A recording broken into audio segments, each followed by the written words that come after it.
In today's episode, we are joined by Mr. Daksh Thakur, who's a founder of a digital marketing agency. And in this episode, we have discussed each and everything from a very ground level that a digital marketing agency owner has to go through. From his journey, challenges, biggest rejection, and even the founder mindset, we have covered each and everything. So if you're someone who wants to step into this game of digital marketing as a founder, this podcast is for you.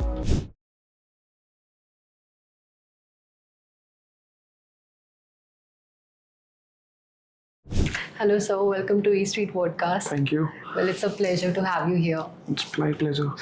So before we start, हम सबसे पहले एक interesting topic पे बात करते हैं, that is your journey. I want to know कि आपने अपनी इस जर्नी को कैसे स्टार्ट करा, क्या वो थॉट प्रोसेस था जो आपको लगा कि हाँ मुझे इस मार्केट में एंटर करना चाहिए, क्या क्या चैलेंजेस रहे, तो वो पूरी स्टोरी के बारे में मुझे जानना. So it started in 2019.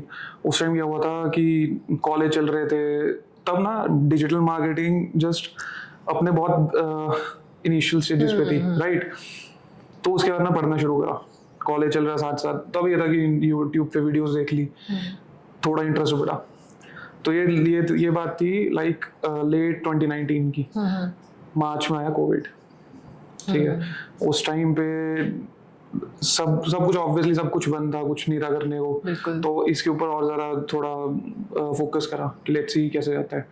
फिर लाइक अगले 6 महीने तक ना प्रॉपर मैंने इसको डिवोट करा. उसमें सर्टिफिकेशंस करी, कोर्सेज करे, सब कुछ करा, ठीक है. From like end of 2020 I guess तब मैंने सोचा कि let's take a shot, company बनाते हैं. वही एक बहुत रैंडम थॉट्स में कि देखी जाएगी क्या होएगा, कुछ नहीं था ऐसा. हमने स्टार्ट करा. अब तब तो मैं अकेला ही था, ठीक है. मेरे को ये भी नहीं पता कि प्राइसिंग क्या देनी है, कुछ भी नहीं पता मार्केट का. मतलब ये तो बिल्कुल ही कंप्लीट फ्रेशर हम, उस तरफ से मैं स्टार्ट करा था. और मैंने ना क्या करा, उस टाइम में मेरे कंपनी का नाम मैंने रखा था इन्फिनिटी मार्केटिंग के नाम से, ठीक है. फिर उसके बाद क्या हुआ, मैंने पिचिंग स्टार्ट करी. मेरे को पिचिंग का भी नहीं पता कैसे करना है, ठीक है. तो मैंने रैंडम मैसेजेस डालने शुरू करे. और पता नहीं क्या हुआ उस टाइम पे चीज़ होगा कि रेडियो इंडिया है ना, मैंने उनको अप्रोच करा और उनका रिप्लाई भी आ गया. वाओ. लाइक पहला क्लाइंट मेरा इतना बड़ा बना. और मेरे को मैं चार बताऊँ, वो ऑब्वियसली वो lakhs of rupees दे रहे थे और मैं कितना चार्ज कर रहा था, 5,000 रुपये. मतलब वाह यार. मैं अब सोचता हूँ ना वो चीज़ को कि भाई ये मैंने करा क्या था वैसे. 5,000 ही दिए. हाँ 5,000 दिए और मैं काम कर रहा हूँ उनका. मतलब फॉर एग्जाम्पल वो मेरे से, मैं उनका सोशल मीडिया हैंडल कर रहा था, कर लिया, ठीक है. और 2-3 महीने हो गए, आ रहे हैं पैसे, चल ठीक है. उस टाइम तो ऐसा लगता है 5,000 भी कमाया भी बहुत है, क्योंकि बहुत इनिशियल स्टेज था सबके लिए, कॉलेज से निकले थे. मैंने कभी जॉब नहीं करी ना कुछ करा. और I am the first one in my family जो बिजनेस लाइन में गया. इससे पहले सारे कॉर्पोरेट में थे, बट जॉब्स में थे सारे, राइट. और करते करते ना मेरे को मिला फिर मेरा पार्टनर, ठीक है. फिर उससे बातचीत हुई, मैंने उसको अपना बताया कि ऐसे ऐसे, कि वो भी सेम फील्ड का था, वो भी सेम मेरे उसमें चला हुआ था कि रैंडमली पिच कर रहा है लोगों को. फिर हमने सोचा लो इसको एक अगले स्टेज पे लेके जाते हैं. हमने प्रॉपर कंपनी रजिस्टर कराई, ठीक है. फिर जस्ट मेरी जो कंपनी का नाम है वर्ल्ड ऑफ डिस्ट्रीब्यूट्स, उसको से फाइनल करते करते हमें 1 हफ्ता लगा था. हमने हज़ारों नाम सोचे, ठीक है. फिर जब हमने ये वाला नाम फाइनल करा, फिर लोगों ने क्रिटिसाइज करना शुरू करा कि ये नाम ना बहुत प्रोफेशनल सा नहीं है, कि तुम चेंज कर लो, कुछ स्पेसिफिक सा कुछ रखो कि चीज़ अच्छी लगे. तो ये करते करते लेकिन हम तो लग गया भाई हमें ये चीज़ चाहिए तो यही चाहिए, क्योंकि ना डिजिटल मार्केटिंग एक कंपनी को और हमारा एक जेनजी वाला जैसे एक पार्ट है ना, तो उस हिसाब से नाम बहुत अच्छा मैच कर रहा था, ठीक है. फिर हमने काम स्टार्ट करा. फिर हमने धीरे धीरे उस टाइम हमने किसी से 1 रुपया नहीं लिया था. कोई फैमिली से नहीं, कोई लोन से, कोई कुछ भी नहीं, बिल्कुल ही बूटस्ट्रैप था. हमने खुद से जो पैसे आ रहे थे उसी को डाल रहे थे. फिर 2-3 बंदे हमारे पास हायर हुए. तब तो ऐसा होता कि सब मिलके सारे काम कर रहे हैं, कोई स्पेसिफिक कोई उसका नहीं था, पोजीशन का नहीं था, सब मिलके काम कर रहे हैं. तब ऐसा भी होता था कि रात को 12-12 1-1 बजे तक 5 बैठे हुए हैं एक प्रपोजल बनाने के लिए कि हमें कल क्लाइंट को वो प्रेजेंट करना है. तब ये वाली स्टेज आई. फिर करते करते लाइक 2026 है, अब तो बहुत कुछ चेंज हो चुका है। अब तो आपने दुबई भी एक्सपैंड करा है, काफ़ी सारी कंट्रीज और टारगेट। यस, लाइक अभी it's been 2 years, I guess, yes 2 years हमने दुबई एक्सपेंड कर दिया। 2 to 3 months बैक हमने यूके भी एक्सपेंड कर दिया। वो हमने अभी आउट नहीं करा, बट हम आउट करेंगे और विद इन लाइक 1 या 2 मंथ्स में अपने ऑपरेशंस भी स्टार्ट करेंगे वहाँ पे। That's a great story and you guys are well settled. And मेरा एक क्वेश्चन था, जैसे आपने बोला कि आपने 2019 में अपनी जर्नी स्टार्ट की थी and you started learning digital marketing, तो कोर्सेज एंड ऑल किए। देन इन 2020 आपने अपनी कंपनी भी ओपन कर दी थी। तो with in 1 year do you think कि आपने इतना एक्सपीरियंस या फिर इतनी high quality of knowledge gain करी so that you can work for clients? जो वो बीच का गैप था ना, लाइक फॉर अ ईयर, उसमें ना हमने हर तरह के क्लाइंट के साथ काम करा। हमने 2000, 3000, 5000, 10,000 सब पकड़ लिया अपने, कोई नहीं छोड़ा हमने। ठीक है यार, बताऊँ, जब हम किसी भी बिजनेस में जाते हैं ना, तो सबसे मेन लर्निंग आपका जब आप रियल टाइम एक्सपीरियंसेस ले रहे होते हैं ना, वहीं आती है। बुकिश लैंग्वेज कुछ भी नहीं होती। जब तक आपके पास रियल टाइम एक्सपीरियंस है, जब आप क्लाइंट के साथ कैसे बात कर रहे हो, क्या काम देना है, 100 चीज़ें होती है, तब तक वो एक्सपीरियंस नहीं कर रहे, तब तक आपको कुछ नहीं समझ आएगा। वो सब सारी चीज़ों को लेकर ही फिर हमने इसको एक नेक्स्ट लेवल पे ले गए थे, जो हमने प्रॉपर ही फिर फॉर्म क्रिएट करी थी। तो आपने कोई फैंसी डिग्री भी नहीं प्रेफर करी, like after your graduation? MBA usually लोग करते हैं। नहीं, बिल्कुल भी नहीं। आई गेस यार, बीइंग अ बिजनेसमैन उस टाइम पे एज अ फाउंडर ना, फिर ऐसा लगता है कि आप जितना पैसा उसमें डाल रहे हो वो सब कुछ बिजनेस में डालो। ठीक है, वहाँ मैं 2 साल ऑब्वियसली मैं MBA में लगाऊंगा, उसके बाद जाके सोचूंगा कि क्या होएगा। Right, and I think digital marketing में आई डोंट थिंक सो आपको MBA की नीड भी है। नहीं है, बिल्कुल भी नहीं। It's only about the skill building. To be honest, हमारे पास कुछ वीडियो एडिटर्स ऐसे भी है जो सिर्फ 10th पास है। जब हम हायर करते हैं ना, हमको उसकी क्वालिफिकेशन से कोई मतलब नहीं है। ठीक है, लास्ट राउंड मैं ही लेता हूँ सारी हायरिंग का, मेरे को सिर्फ स्किल से मतलब है। ठीक है भाई, for example if a candidate has a good skills, हम उसको हायर करेंगे। मेरे को कोई नहीं है वो 10th पास हो, 9th पास हो, क्वालिफिकेशन करी या नहीं करी, कोई मतलब नहीं है। उसको उतना ग्रूम हम कर देते हैं। And this is thing which is prevailing. So अब सब कुछ स्किल्स बेस्ड है, हमको कोई वो नहीं है कि कोई क्वालिफिकेशंस वगैरह। Okay, yes. सो आपने इतना अर्ली स्टेज पे स्टार्ट किया, एक्सेल भी किया, and I am pretty sure बहुत सारे चैलेंजेस भी रहे होंगे, बट कुछ ऐसे मोमेंट आए जहाँ पर it was like you started questioning upon your approach कि हाँ भाई मेरा डिसीजन सही भी था कि नहीं? अप्रोच इन द सेंस कि बिजनेस के अंदर के लिए कि this market I need to target, और यही स्पेसिफिकली अब मुझे करना है आगे।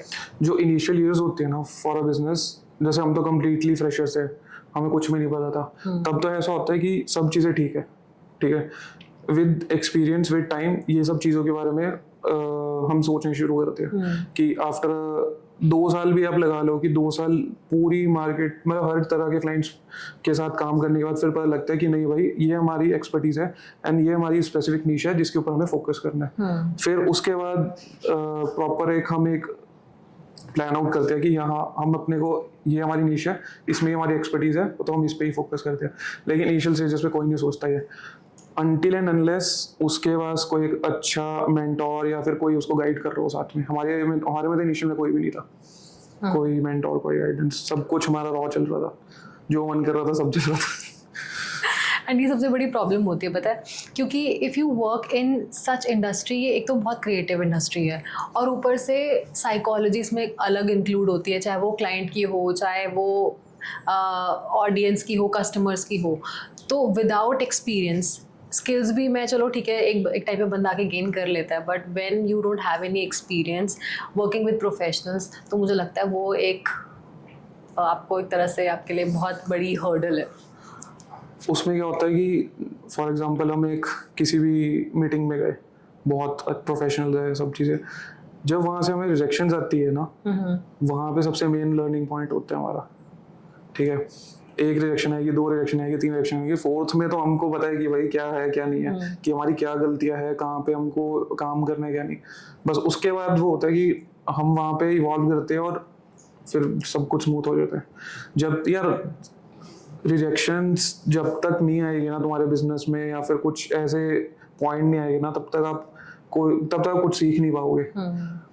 और यही कुछ टाइम होता है जब मोस्ट ऑफ द फाउंडर्स उनको लगता है रिजेक्ट कर दिया कि भाई ये क्यों कर दिया, दिल पे ले जाते हैं बात कि भाई इसने बोल कैसे दिया ये बात, वो खराब होता है। और वही वहीं पे फाउंडर्स मतलब वो तब वहाँ पे फाउंडर कहलाता ही नहीं है, वो फिर एक ईगो वाली बात आ जाती है। मुझे लगता है सेल्स और मार्केटिंग में जब तक आप रिजेक्ट ना हो मल्टीपल टाइम्स तब तक आप नहीं देयर इज नो लर्निंग। या तो आपकी अब तक की सबसे बड़ी रिजेक्शन कौन सी रही है? मुझे वो स्टोरी जाननी है। अभी रिसेंट भी हुआ था कुछ, तो रिसेंट वाली है पुराने वाली?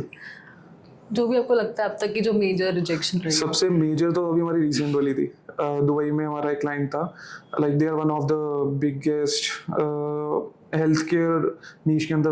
उनके एटलीस्ट 8 हॉस्पिटल्स थे एंड आई गेस 10 क्लिनिक्स थे कंप्लीट यूएई में। और वो प्रोजेक्ट आई गेस 100 के दिरहम्स पर मंथ का था। वही चीज़ हुई, कुछ ना कुछ था कि हमारे प्रपोजल में या तो कुछ कमी आई या कुछ वो रिजेक्ट हुआ था। बट ये था कि उससे जब हमने रिजेक्शन के बाद जब हम वापस गए ना, हमने एक एक चीज़ को एनालाइज करा कि क्या गलतियाँ थी, क्या क्या चीज़ें थी।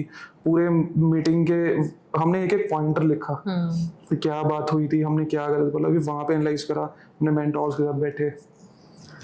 एक फाउंडर्स का ना पॉजिटिव माइंडसेट होना वो बहुत इम्पोर्टेंट है, राइट। क्योंकि समहाउ एक मेंटल वेलबींग किसी भी बिजनेस ओनर के लिए वो ऐसा फेज होता है जिसमें वो सबसे ज़्यादा चैलेंजेस फेस करता है। तो आपको लगता है कि आपकी लाइफ में बहुत सारे चैलेंजेस आते हैं इन टर्म्स ऑफ लाइक आप स्ट्रगल करते हो फॉर योर मेंटल वेलबींग? या इनिशियल स्टेजेस और मिड लेवल पे हम जब गए थे ना, सॉरी, उस टाइम पे क्या हुआ था, हम ना जब कैश का इनफ्लो बहुत ज़्यादा होता है ना तो हमें लगता है ये बहुत पैसा आ रहा है यार, कोई दिक्कत नहीं है, उड़ाओ, पर्सनल एक्सपेंस करो, ये सब चीज़ें। वो बहुत क्रूशल स्टेज होती है किसी भी फाउंडर के लिए या किसी भी कंपनी के लिए। हमारी स्टेज पे क्या हुआ था, जो हमें पता है कि हम पैसा उड़ा रहे हैं, सब कुछ हो रहा है, कहीं पे भी लगा रहे हो चाहे, इनफ्लो कम हो गया पैसा, ठीक है, कंपनी इनफ्लो हो गया। फिर हमारा टेंशन होती है कि भाई सैलरीज देनी है, रेंट जाना है ऑफिस का, फिर कंपनी एक्सपेंसेस है, हमारे खुद अपने एक्सपेंसेस है बहुत सारे। तो ये सब चीज़ें जब कवर करनी होती है ना, फिर हम ना 20th तक तो सब चल रहा होता है। जब 20th या 21st आ जाती है ना, फिर हमारे दिमाग में आता है कि हाँ भाई ये सब चीज़ें अब लाइंड अप है, ये कैसे करनी है हमने कंप्लीट अप। वो भी चीज़ बहुत प्रेशर लाती है। सेकेंडली फॉर एग्जाम्पल कोई भी टीम मेंबर ब्लेंडर कर दे, ठीक है, किसी भी क्लाइंट के काम के लिए, उस टाइम पे वो तो हट जाता है उस इमेज में से, फिर हम एंटर करते हैं वहाँ पे, फिर वही हमको ही पूरा कम्प्लीटली संभालना पड़ता है फ्रॉम A to Z। वो ऐसा होता है कि 90% ऑफ द क्लाइंट तो चले ही गया वहाँ से। कुछ हमारे टाइम पे भी ऐसा होता कि मेजर क्लाइंट्स के साथ कुछ ब्लेंडर हो गए थे जो हमारी टीम ने कर दिए थे, लेकिन वो है कि उन चीज़ ने सिखाया भी, लेकिन उनको हमने जाने भी नहीं दिया। वो है कि अगर वो चल जाते, लाइक बहुत major part of our clientage वहाँ पे ख़त्म होती हमारी, लेकिन स्टिल हमने बचाया वो। लेकिन जो उतना टाइम फ्रेम था वो मेंटल हेल्थ कंप्लीटली डिस्ट्रॉय कर देती है। Because you have to manage your team also, clients team, clients, finance, सब कुछ। इट्स जस्ट कि लोगों को लगता है कि हाँ भाई एक फाउंडर लग गया कि भाई बहुत बड़ा टैग हो गया, ऐसा कुछ नहीं है। इसके बाद बहुत सारे चैलेंजेस है जो तुम्हें साथ में देखने भी है। जैसे आपने बताया कि 2024 में आपने दुबई की मार्केट में एंटर किया, तो वो किस माइंडसेट से एंड किस विजन के साथ आपने उसको स्टार्ट किया था? उस टाइम पे क्या हुआ था कि जब आपके पास एक सपोर्ट सिस्टम होता है ना कि सब कुछ खत्म हो चुका है, कुछ नहीं बचा है, ऐसा चीज़, एक ऐसा लेवल और एक ऐसी स्टेज आ जाती है, फिर उस टाइम पे होता है एक सपोर्ट सिस्टम होता है कि भाई कोई दिक्कत नहीं, हम खड़े, हम देख लेंगे, तू कर। उस टाइम पे क्या होता कि दुबई में ना एक सबमिट था, एग्जीबिशन थी, फिनटेक सबमिट। तो तब मैं मेंटोर से ज़्यादा मिला ही था कि 2-3 बार मिला था। तो मेरी बात हुई, मैंने उनको बताया कि ऐसे ऐसे स्टेज चल रही है। तो बोलते तो सब छोड़, एकदम दुबई चलते हैं, ठीक है, सबमिट है मेरा, हमारा अपना वहाँ पे कैनोपी लगी हुई थी, तो हम चलते हैं। मैं गया वहाँ पे, तो उधर जाके ना वो मेरा फर्स्ट इंटरनेशनल ट्रिप था पहले, ठीक है। तो उस टाइम पे क्या हुआ, सर से मिला, सर से उनको बताया, उन्होंने चीज़ें समझाई कि ऐसे ऐसे चीज़ें चलती है, स्टेज है, बस निकल जाएगा टाइम, ठीक है। यही एक टाइम होता है, जो यहाँ पे सर्वाइव कर गया वो कर गया, वो कर लेगा कुछ आगे। जो यहाँ पे अपने आप को क्विट कर देता है वो यहीं पे खत्म है वो। फिर मैं सर के साथ एग्जीबिशन में गया। वहाँ पे ना जाके सर ने बोला कि तू जाके नेटवर्किंग कर। ठीक है, मेरे को खुद नहीं पता था कि मेरे में इतना अच्छा वो टैलेंट है नेटवर्किंग करने का। तो वही मैं नेटवर्किंग शुरू करी। मैं एक एक स्टॉल के पास जा रहा, सारे फाउंडर से बात कर रहा, उनसे पूछा, अपने एजेंसी के बारे में बताया, सारी चीज़ों के बारे में बताया। लाइक उस एक एग्जीबिशन से मेरे पास 3 क्लाइंट कन्वर्ट हुए। उसमें एक सऊदी का आप शेख लगा लो, ठीक है, बहुत पैसा होता है उनके पास। एक ऐसी लीड आई, उन्होंने बस इतना बोला कि you just give me a plan, I will invest, कोई आप स्टार्ट करते हैं। Okay. उसके साथ चलते रहे और हमने बहुत करा। फिर एक टाइम पे आके उसी का कुछ बिजनेस था, हमने उसी को टेक ओवर कर लिया। फिर लाइक उनका प्रॉपर पूरी मार्केटिंग ही हमारे पास आ गई थी। लाइक वो एक था, एक टर्निंग पॉइंट था। तब तक ये था कि मेरी कोई कंपनी रजिस्टर नहीं थी, कोई कुछ नहीं था। सिर्फ मैं 5-6 दिन के लिए गया था, एक्सप्लोर करा, थोड़ा कूल डाउन हुआ, सारी चीज़ों को देखा। फिर एक और सर आए थे हमारे साथ, तो हम आए उनके साथ ना एक मीटिंग में गया शारजाह में। तो शारजाह में ना लाइक एशिया का सबसे बड़ा सेकेंड हैंड कार मार्केट लगता है, जिसमें कोई ऐसी लग्जरी कार या कोई ऐसी कार नहीं हो वहाँ पे ना हो। उनके साथ कोई डील चल रही थी मेरे सर की, तो हम बैठे हुए थे। तो उनको मैं बहुत अच्छे से लाइक ऑब्जर्व कर रहा था, क्या बात हो रही है क्या नहीं। तो ना सर बाहर आए, सर बोलते अगर तेरे को लगता है कि ये मार्केट, उन्होंने मेरे से पहले पूछा कि तुम्हें लगता है कि तुम यहाँ पे काम कर लोगे। मैं कहा बहुत फैसिनेटिंग लग रहा है, बहुत नई मार्केट है, लेट्स सी क्या हो सकता है। उन्होंने मेरे को एक चीज़ बोली कि वो बहुत बड़े हैं, सर से भी बहुत बड़े हैं एज में। उन्होंने बस एक बात बोली कि 2 साल तू यहाँ दे दे, ठीक है। बस वो एक सिंगल लाइन थी, तो 2 साल यहाँ दे दे, बस वो मेरे दिमाग में स्ट्रक होगी, ठीक है। और उसके बाद ना मैंने जब उधर गया, दुबई मॉल गया, बुर्ज खलीफा गया, बाहर बैठे हुए हम, एक ना पॉइंट था वहाँ पे ना, मैंने एक लाइक प्लेस बना दिया जहाँ पे मैं बैठ के सिर्फ मैनिफेस्ट करता हूँ। ठीक है, मैं जब भी आता हूँ वहाँ जाता हूँ, वहाँ बैठ के सोचता हूँ, जो मैनिफेस्टेशन होती है वो होती है। मैंने कहा कि भाई कुछ तो करना है यहाँ पे। आंखें बंद करी और अगले दिन की मेरी फ्लाइट थी। मैं बोल के आया कि अभी जा रहा हूँ, अगले 2 महीने के अंदर अंदर वापस आऊँगा। कंप्लीटली 2 महीने बाद मैं वापस दुबई में था, क्योंकि सपोर्ट था। पापा ने बोला कि कोई दिक्कत नहीं, तो कर देख, एक्सप्लोर कर थोड़ा, ठीक है। तो फिर हम और एक्सप्लोर करा, लोगों से और मिलना शुरू करा। तब तो ऐसा होता था कि वहाँ पे इतने नेक्स्ट लेवल पे नेटवर्किंग है ना दुबई में, आपको ये नहीं पता होगा आप किसके साथ चल रहे हो। लिटरली मेरे जिस होटल में मैं रुका हुआ था, लिफ्ट में एक ना एक थोड़े एज थे, वो मेरे साथ चले गए। मैं बहुत ईजिली बात कर लेता हूँ जब बात करनी थी। मैंने इंट्रोड्यूस करा अपने आप, उसने करा। उसके 3 फैक्ट्रीज थी प्रीमियम वुड्स की इटली के अंदर, लाइक सुपर रिच। लिफ्ट से नीचे आया, कॉन्टैक्ट शेयर हुए, with in like 2 to 3 weeks converted. इस लेवल पे वहाँ पे चल रहा होता है काम। ये लगा लो, आपको कोई फैंसी मीटिंग्स वगैरह कुछ नहीं चाहिए होती, आप चलते चलते भी क्लाइंट्स क्लोज कर सकते हो। But you have to know like how you have to talk with that person। आपको किस हिसाब से प्रेजेंट करना है अपने आप को, सारी चीज़ें, ठीक है। फिर करते करते फिर मैं वापस आया घर पे। फिर ये सब चीज़ें हुई। फिर मैंने अपने भाई से वापस अपने मेंटर से बात करी, कंपनी रजिस्टर करते हैं, let's see how it goes. Process start करा, सब कुछ हुआ। फिर अब ठीक है, अब चल रहा है। लेकिन जो सबसे मेन चीज़ है जो कोई बात नहीं करता, वो था जो हमारी फाउंडेशन थी, वो था इंडिया, ठीक है। हमने अपनी फाउंडेशन ही खो दी थी। कंप्लीटली 100% फोकस दुबई में चला गया। हमारी रूट्स फाउंडेशन 0 हो गई, ठीक है। मेरे को दिख रहा है हर महीने मेरा रेवेन्यू ऑलमोस्ट 0 पे पहुंच चुका था इंडिया में। लाइक उधर जब 6-8 मंथ्स हुए, फिर रियलाइज होता है कि भाई हाँ ठीक है, फैसिनेटिंग है, लेकिन हमारी जब तक फाउंडेशन ही स्ट्रांग नहीं होगी, वो ही हिल जाएगी, तो कोई फायदा नहीं है कुछ चीज़ करने का। फिर वापस आए, इंडिया में आया, सब चीज़ें दोबारा सेटअप करी, सारी टीम प्रॉपर स्ट्रक्चर करी, सारे प्रोसेसेस वापस लेकर आए, सिस्टम क्रिएट करा, फिर शुरू करा, फिर पैसा इन्वेस्ट करा प्रॉपरली, फिर शुरू करा। अब ऐसा है कि हम यहाँ पे भी एक बड़ा ऑफिस ले रहे हैं, अभी हम कम्प्लीटली वर्क फ्रॉम होम कर दिया सबको। अब with in in a month और 2 हमारा प्रॉपर एक पूरा ऑफिस आ रहा है, प्रॉपर बन रहा है, प्रॉपर सारी टीम आएगी। अब हमारा हेडक्वार्टर होएगा पूरे वर्ल्ड के लिए। अभी बोलते हैं कि दुबई में हमारी एक बहुत बड़ी कंपनी है, वो हेडक्वार्टर नहीं, अब मैं ये हेडक्वार्टर बनाऊंगा जहाँ पे हमारे पूरे वर्ल्ड में ऑफिस होएंगे। Why not Dubai? नो, जो मेरी फाउंडेशन में उसको आई गेस लेकर जाना चाहिए, तो मैं क्यों उसको लेकर जाऊँ? कल्चरल एथिक्स है बीच में। सो अगर इंडियन मार्केट की मैं बात करूं, don't you think being a founder, market in digital marketing specially in India बहुत ज़्यादा ओवरली सैचुरेटेड है? बहुत ज़्यादा सैचुरेटेड है। अब बताऊँ क्या, इंडिया में काम करने के लिए ऐसा है कि आपके स्टैंडर्ड्स हमेशा बिल्ड होने चाहिए। आपको हर किसी के साथ काम भी नहीं करना, और आपको अपना टाइम भी नहीं इतना ज़ाया करना हर किसी के ऊपर, जो बनता भी नहीं है। यहाँ पे ऐसा है कि फॉर एग्जांपल 10 के 20 के रुपीज़ क्लाइंट, वो हमारा 1 लाख रुपए का काम ले रहा है, उस लेवल की सर्विसेज ले रहा है, लेना चाहता है मतलब कि। लेकिन जो 1 लाख रुपीज़ दे रहा है पर मंथ, वो चिल होएगा, उसको पता है कि भाई ऑब्वियसली टाइम टू टाइम मैं इन्वेस्ट करूँगा तभी मेरे पास सारा आएगा। उसको होता है कि 1 महीना करा, 1 महीने में मेरा सारा साल का काम हो जाए, ऐसा तो नहीं हो सकता ना कभी। हमने कोई जादू तो करना नहीं कि भाई हमने जादू कर दिया कि भाई सारा पैसा आ गया हमारे पास, ऐसा तो होता नहीं है। लेकिन वो चीज़ अब समझती है अभी, इसलिए जो हमारा अभी प्लान ऑफ एक्शन है, हम सिर्फ कॉर्पोरेट लेवल क्लाइंट्स के साथ काम करते हैं। ठीक है, जो हमारा टिकट साइज ही है वो हमारा 75K या 1 लाख से स्टार्ट होता है। वो फिर ऊपर तो कोई लिमिट ही नहीं है उसकी।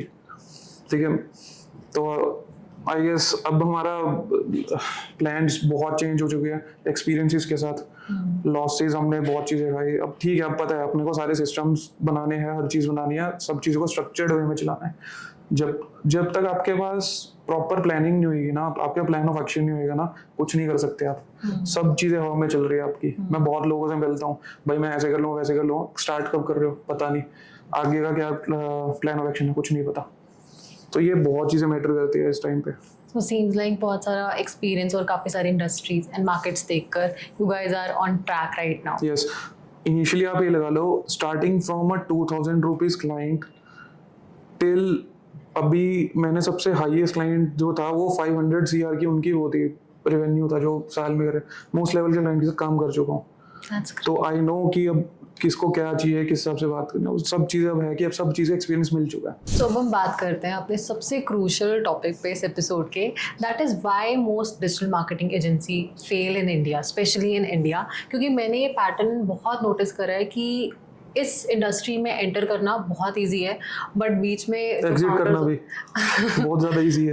ईजी है बहुत ज़्यादा, क्योंकि फाउंडर्स ना स्टक हो जाते हैं एक फेज पर आकर। क्या होता है कि स्टार्ट तो सब कर लेते हैं, जब एक टाइम होता है जब तुम अब आप स्केल वाले उस पर पहुंच जाते हो, आपके पैसा है, ठीक है, टीम है, अब आपको और टीम हायर करनी पड़ेगी, आपको मार्केटिंग के अंदर पैसा लगाने हो, सिस्टम्स क्रिएट करने पड़ेगे, प्रोसेसेस क्रिएट करने पड़े, वहाँ पे आके सब स्टक हो जाते हैं।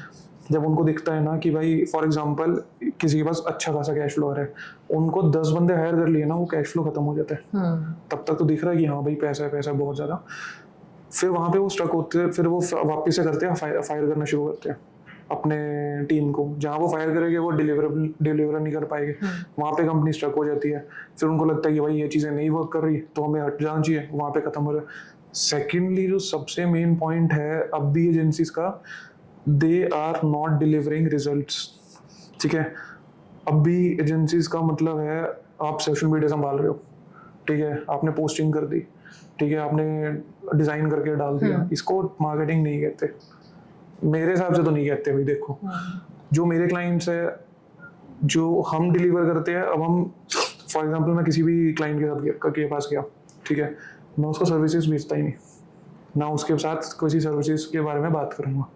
जो मैं बात करूँगा वो है सिर्फ रिजल्ट्स के बारे में, कि these are all the channels, ये इन चीज़ों के ऊपर हम काम करेंगे, इसके थ्रू ये रिजल्ट्स आएंगे, ये लीड्स आएगी, इतनी विजिबिलिटी मिलेगी, ये प्रोजेक्शंस होगी हमारे by end of 3 months 6 months.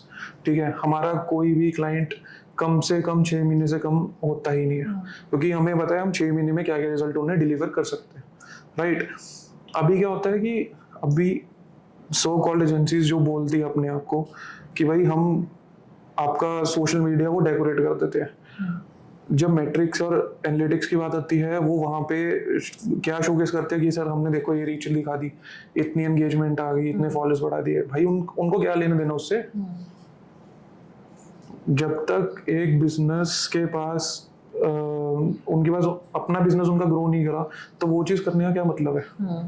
ठीक है, हम भी एजेंसी चला रहे हैं, जब तक हमारे पास बिजनेस नहीं आएगा तब तक हमारे एग्जिस्टेंस का क्या फ़ायदा है उस चीज़ का? कुछ मतलब ही नहीं बनता ना वो।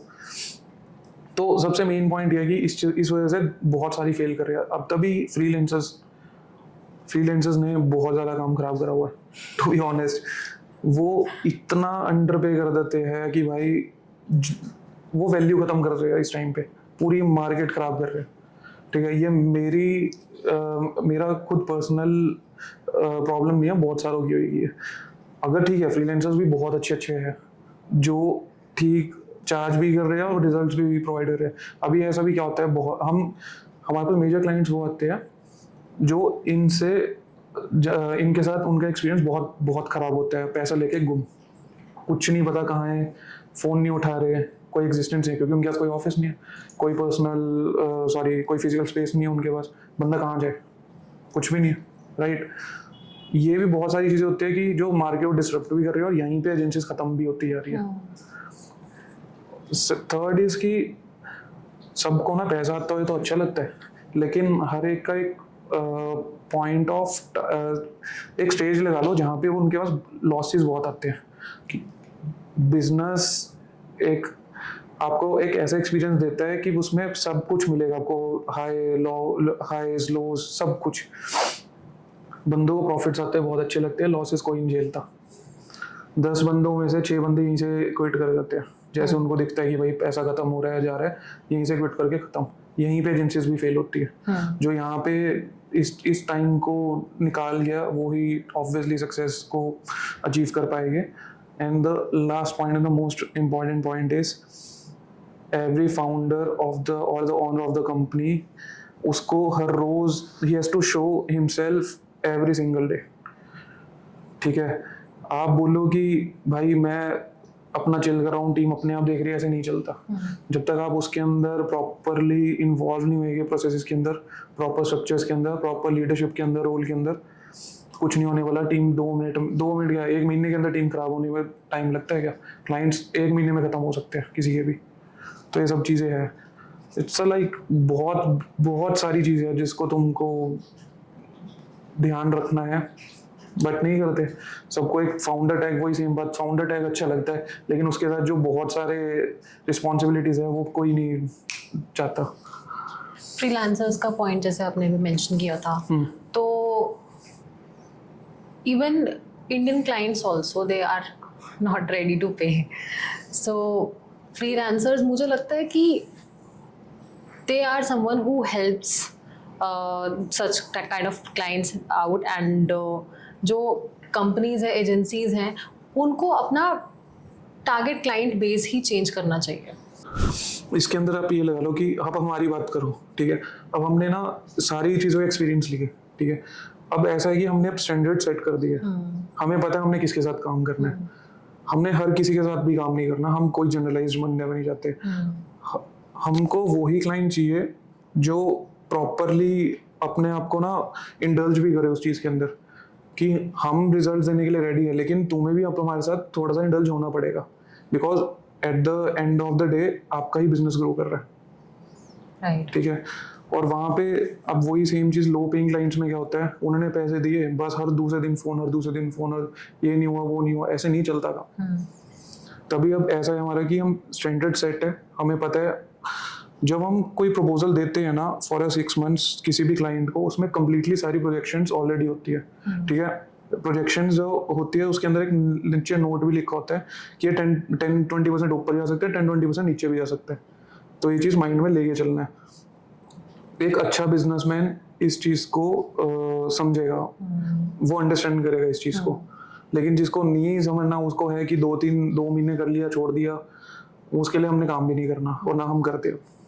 सो वी हैव टू स्टैंडर्डाइज करना पड़ेगा अपने आप को। एक स्टैंडर्ड सेट करो, और उसके नीचे कभी जाओ मत, अंडर वैल्यू खुद को करो मत।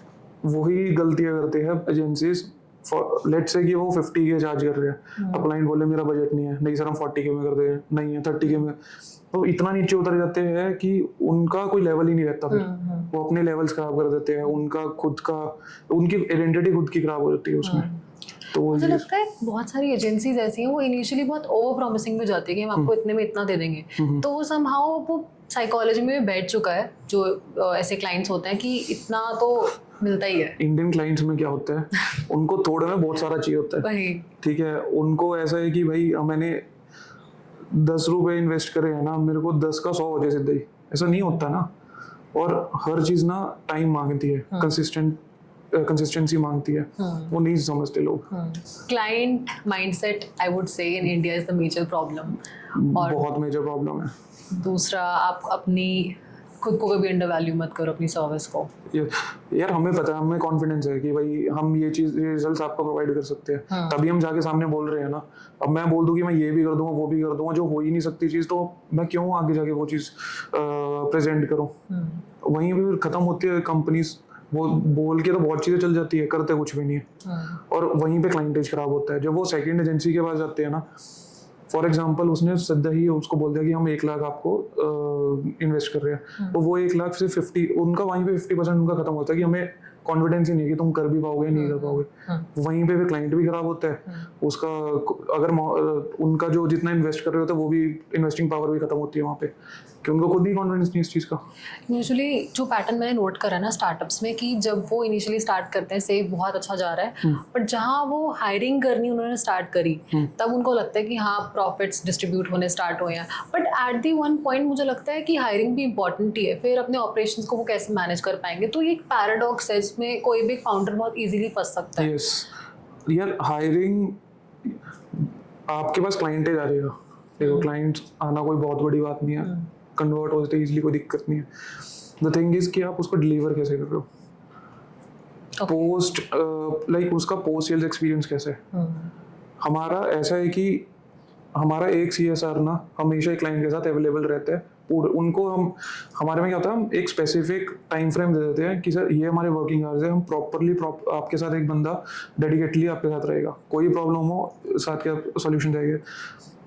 अभी जो सबसे मेन प्रॉब्लम हो रही है एजेंसीज की, वो ना आंसर नहीं करते, ठीक है। कई बार क्या होता है, क्लाइंट्स को सीरियसली कोई मेजर प्रॉब्लम है, कोई चीज आती है जो उनको नहीं समझ आ रही, वो स्टक्ड हो जाते हैं। वो 4-4-5 दिन तक कोई उनके पास सॉल्यूशन ही नहीं जाता, ठीक है। ये बहुत सारी चीजें हैं, एक बहुत बड़े बड़े लूप होल्स है जहाँ पे कंपनीज को इन सब चीज़ों के बारे में भी सोचना चाहिए, ठीक है। आपको एक सेकेंड चीज़ बताता हूँ। फॉर एग्जांपल एक कंपनी के अंदर लीड आई, ठीक है, रिस्पॉन्स टाइम बहुत ज़्यादा मेन रोल प्ले करता है इस टाइम पे, ठीक है। क्या होता है कि हमने भी देखा है कि for example apart from this कोई चीज़ में हमें इंटरेस्ट है, ठीक है, लेट्स से कोई वेबिनार हो रहा है या कुछ भी हो रहा है, हमने उसमें इंक्वायरी डाली, ठीक है, वहाँ से 2-3 दिन तक कोई रिस्पॉन्स ही नहीं आया। सेम चीज़ में हमारी कंपनी में क्या हो रहा है, इस टाइम पे क्या हो रहा है, हमने प्रॉपर इंस्ट्रक्शंस दिए हुए हैं, विद इन 5 मिनट्स हमारा रिस्पॉन्स टाइम है। 5 मिनट के अगर आपकी इंट्रोडक्टरी कॉल हुई, वहाँ पे उन्होंने बोला प्रपोजल क्रिएट करना है, लाइक नेक्स्ट 2-3 आवर्स आपका प्रपोजल क्रिएटेड होएगा। सेम डे मीटिंग करनी तो सेम डे होएगी, नेक्स्ट डे उसी टाइम कॉल जाके नेक्स्ट डे मीटिंग शेड्यूल्ड और क्लाइंट क्लोज। हम ज़्यादा टाइम वेस्ट ही नहीं करते इन चीज़ों में। Client nurturing and response time rate should be very specific. आज के टाइम पे रिस्पॉन्स टाइम ही मेजर रोल है। जहाँ पे आपने एक क्लाइंट को छोड़ा नहीं, वो कोई और ले जाएगा साथ के साथ ही, जो जल्दी रिस्पॉन्स करेगा वो उतना। And that's a harsh reality. Yes. So अभी आपका दुबई का सो फार एक्सपीरियंस कैसा जा रहा है? दुबई का एक्सपीरियंस इज लाइक कि फिर से जीरो से स्टार्ट कर देना, ठीक है।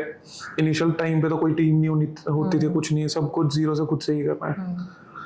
कुछ टाइम, चलो एक स्टोरी सुनाता हूँ आपको मैं। एक बार क्या हुआ था, मेरी एक मीटिंग थी शारजा में, तो Dubai to Sharjah is just 20 kilometre, 20-25 I guess, but उसको पहुँचते वहाँ पे 3-4 घंटे लग जाते, क्योंकि उसका ट्रैफिक इज लाइक, मेरा दोस्त लिटरली दुबई से इंडिया पहुँच गया था, मैं दुबई से शारजा नहीं पहुँचा था, ठीक है। उसके बाद क्या हुआ, मैं क्लाइंट के पास पहुँच ही नहीं पाया टाइम पे, स्टक रहा ट्रैफिक में, कुछ भी नहीं कर सकते, मैं क्या करूँ। तो मैं लिटरली हाईवे पे खड़ा हुआ था, फोन करा, क्लिनिक ही था क्लाइंट हमारा वो। मैम ऐसी बात है 7 PM मीटिंग थी और इट्स ऑलमोस्ट लाइक 7:45 8 हो गया। बोल रहे मैं जा रही हूँ, अब बाद में कभी देखते हैं। मेरे को लगा क्लाइंट को लूज हो गया। मैं थोड़ा उनको मनाया, मैंने एक बार काम देख लो, उसके बाद आप जो डिसीजन लोगे कोई दिक्कत नहीं है। मैंने उनको काम पे रिजल्ट्स दिखाए, क्योंकि आई टोल्ड यू कि हम प्रॉपर रिजल्ट्स फोकस रहते हैं हमेशा। उन्होंने, मैं लिटरली हाईवे पे खड़ा हूँ, उनको रिजल्ट्स और सारी चीज़ें इतनी अच्छी लगी, उन्होंने वहीं पे क्लोज कर दिया। रिजल्ट किस चीज़ का? लाइक क्लिनिक्स को सबसे मेनली क्या चाहिए होता है, पेशेंट्स। वही हमारा, यार बताऊँ, एक ना सॉफ्टवेयर है विद द नेम ऑफ ट्रेंट्रेक्स, जो हमारी अपनी टीम ने बनाया हुआ है। ओके, खुद का ही है। हाँ, तो उसके ऊपर वो प्रॉपरली ऑटोमेटेड है, जिसमें आपके A to Z सारे के सारे एनालिटिक्स आपके पास है। अगर आप एक सिंगल पेनी भी स्पेंड कर रहे हो ना, वो उसमें आएगा वहाँ पे, ठीक है। तो मैंने उसके स्क्रीनशॉट्स दिखाए, ठीक है, कंप्लीटली वहाँ पे ही, क्योंकि ये चीज़ कोई दिखाता नहीं है पहली बार रिजल्ट्स अपने, ठीक है। लाइव डैशबोर्ड चलते हैं हमारा उस पर, सारे रियल टाइम हमारे रिजल्ट्स चल रहे होते हैं उस पर, ठीक है। तो उनको दिखाया और कल नेक्स्ट डे उन्होंने पेमेंट भी भेज दी, काम शुरू। सेम डे एक और मीटिंग थी मेरी, वो मेरी थी 8:30। वहाँ पे कोई टाइम नहीं होता मीटिंग्स का, रात को 1-2 बजे भी हो जाती है। वहाँ भी लगा लो कि रात को ज़्यादा काम चल रहा होता है दिन से, क्योंकि ऑब्वियसली बहुत गर्मी होती है वहाँ पे मेरी 9 साढ़े 9 मैं उनके पास गया। वो चल दुबई में थी, नहीं दिन क्या था, अच्छा उधर गया, वो भी client close same day, with in 2 to 3 hours 2 clients और दोनों मेजर क्लाइंट्स क्लोज है। बहुत प्रीमियम लोकेशंस के दोनों क्लिनिक्स थे। लाइक वहाँ ऐसा है कि एक्सपीरियंस भी बहुत अच्छे, लेकिन ये है कि जब आप दुब जाओगे ना, बहुत डिफिकल्टीज तुम्हें, पहली बात तो बहुत चैलेंजेस आएंगे आपके पास। यहाँ इंडिया में होता है, आपके पास कार है, 100 चीज़ें आप चल जाओगे। वहाँ पे पहली बार आपको कुछ पता नहीं, आपको कोई जानता नहीं है, ठीक है। विद टाइम आपको चीज़ों के बारे में समझ आती है, उनके लॉज बहुत स्ट्रिक्ट है, आपको वो सब चीज़ें भी देखनी है। तो ठीक है यार, विद टाइम एक्सपीरियंस आता है चीज़ों का, लेकिन स्ट्रगल बहुत ज़्यादा है। दोपहर को भी चल रहे होते हैं, हम क्लाइंट से मिलने जाना है, यहाँ पे नहीं करते हम वो सब चीज़ें जहाँ वहाँ पे करना पड़ता है। तो अभी जितनी फास्ट पेस से AI इंट्रोड्यूस हो रहा है मार्केट में, एंड बहुत सारे मार्केटर्स डरे बैठे हैं कि AI हमारी जॉब्स टेक ओवर कर लेगा या फिर हमारा बिजनेस खा जाएगा। सो आपको क्या लगता है ये कितना रेलेवेंट है आज की डेट में? यार टू बी ऑनेस्ट, जो बहुत जनरलाइज मार्केटर्स है ना, जो सोचते हैं कि पहले ही बताया कि पोस्टिंग करना है, ऐसे पोस्टिंग करना, कंटेंट क्रिएट करना, ये सब चीज़ें मार्केटिंग है, उनके लिए तो ऑब्वियसली वो तो गई उनकी जॉब्स, ठीक है। वो AI बहुत ईजिली, एफिशिएंटली और बहुत चीपर है हम किसी को हायर करने से। Other than that AI, we can use AI as a weapon right now, ठीक है। If you know how to use it effectively, efficiently, आप लाइक एक ह्यूमन और एक AI का कॉम्बिनेशन बहुत ज़्यादा डेडली बन सकता है। हमारे केस में भी वही सेम चीज़ें हैं। अब लेट्स से हमें हमारे एक लीड जनरेशन पार्ट में ले जाओ, ठीक है। मेरे सेल्स की टीम ने, मैंने उनको सब चीज़ें सिखाई हुई है। उसमें क्या है, जेमिनाई है, गूगल जेमिनाई, राइट। वो रोज़ 10 लीड्स फेच करके हमें देता है of the persons who are looking for the services, और वो जो लीड्स आ रही है वो 100% क्वालिफाइड लीड्स आ रही है। रोज़ 10 लीड्स आ रही है हमारे पास, other than performance marketing leads. इस लेवल पे चल रहा है। लेकिन वही चीज़ ना, लोगों को लगता है कि वो अपनी स्किल नहीं उस लेवल पे लेकर जा रहे, उस चीज़ को समझ नहीं रहे, उस चीज़ से सीख नहीं रहे। उनको है कि वो जॉब्स खा रहे हैं, वो इस चीज़ का डर है। तुम सीख तो लो भाई, पहले देख तो लो क्या है वो। AI को भी तो हम ही चला रहे हैं, बाहर से तो कोई अपने आप तो चल नहीं रहा हो। यही चीज़ है, बंदे स्किल्स को एनहांस नहीं कर सकते, बस वो है कि AI का ये जस्ट एक मिथ है और कुछ नहीं है।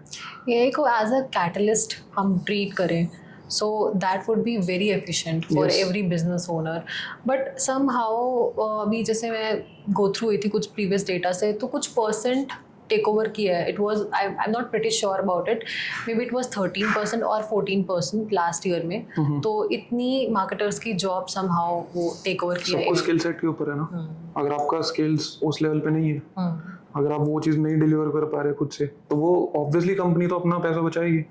वो क्यों ज़्यादा अपने एक्सपेंसेस बढ़ाए, वो अपने AI पे जाएगा। अगर वही बंदा AI के हेल्प के थ्रू वही सारे प्रोसेसेस को और ज़्यादा स्मूथ कर रहा था, वो क्यों कंपनी निकालेगी उसे।